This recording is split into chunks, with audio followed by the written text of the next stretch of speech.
Thanks for joining us. I'm Felicia Sondas, and here is today's Trail Mix. Well, with Newt Gingrich's exit from the race this week, all of Mitt Romney's former rivals for the GOP nod have left the race.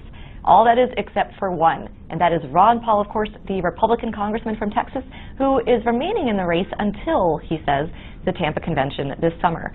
So while Ron Paul has yet to win a single caucus or a primary, his supporters are still racking up some pretty big wins behind the scenes in recent weeks, and that brings us to today's number to know.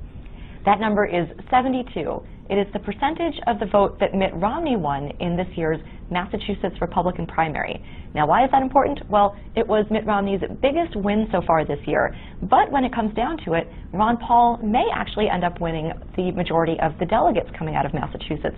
Now, how is that possible? Well, the delegate selection process is pretty complicated and it varies from state to state. But in Massachusetts, for instance, the delegates were selected in a two-step process, and in one step of that process over the weekend, Ron Paul supporters actually outnumbered Mitt Romney supporters in the race. So that could end up having a big impact on this summer's convention.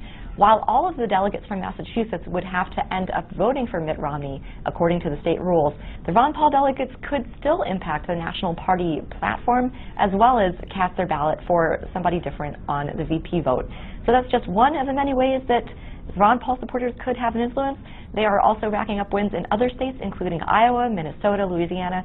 So stay tuned as those delegate counts start to come in from the rest of the states. And as always, tune in to us on Twitter for the latest from election 2012.